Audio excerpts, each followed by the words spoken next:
નમસ્કાર મિત્રો, ફરીવાર આપણા નવા વિડીયોમાં તમારું સ્વાગત છે। અરવિંદ બુવાજીનો માફી માંગતો વિડીયો સોશિયલ મીડિયા પર બહુ વાયરલ થઈ રહ્યો છે। મિત્રો, રાયકરણજી ઠાકોર તેમના ધામે પૂછપરછ માટે ગયા હતા, ત્યારે ઉબાળાના કારણે મિત્રો અરવિંદજી બુવાજી માફી માંગી રહ્યા છે। તે વિડીયો સોશિયલ મીડિયા પર વાયરલ થઈ રહ્યો છે। તો મિત્રો, તે વિડીયો તમને વિડીયોના એન્ડમાં જોવા મળશે। અને મિત્રો, ચેનલ પર નવો તો અવશ્ય ચેનલ સબસ્ક્રાઇબ કરો। અને માફીને લાયક તો નથી, છતાં પણ માફી માંગી છે।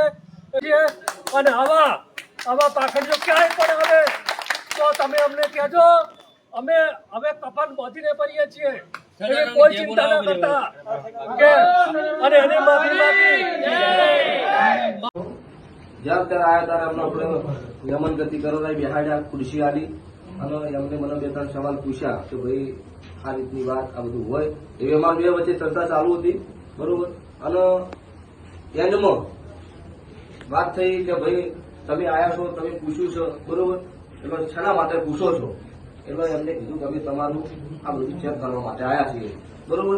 એટલે એમાંથી પબ્લિક વધારે હતી, પબ્લિકના દ્વારા ઉભાળો થઈ ગયો, બરોબર। નહીં, તમારા સપોર્ટર હતા, તમારો ભાઈ મોડો છે ને,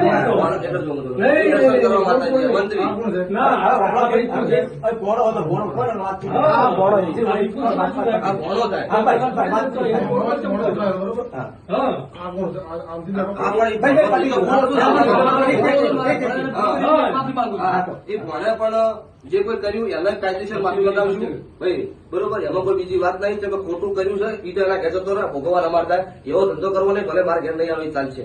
પ્રશ્ન બીજો કે જે કોઈ અત્યારે ઉબાળો થયો હોય એ બધી દિલથી હૃદયના ભાવથી 100% માફી માંગુ છું કે આ વાત કોઈને મગજમાં લેવી નહીં। અત્યારે અમારા દ્વારા મંત્રી દ્વારા બધી વાત થઈ હોય, બરોબર, એ બધી 100% માફી માંગુ છું। કેમ કે મારા ઘરે બબાલ થઈ હોય, કરવા વાળાની વાત તો સાઈડ માં રાખો, પણ નોમ બદલમ અમારું થાય, અમને ખોટું લાગે, પરિવાર જેવું આડું પાડું કામ છે, એટલે દરેકને આ માધ્યમથી જણાવવાનું કોઈને આ વાતમાં મન દુઃખ રાખવું નહીં, કે અમારો પરિવાર છે, કાલ દાડો ભેળું રહેવાનું છે, એટલે કોઈને મગજમાં ખોટી વાત નહીં, ખોટી વાતમાં લેવું નહીં।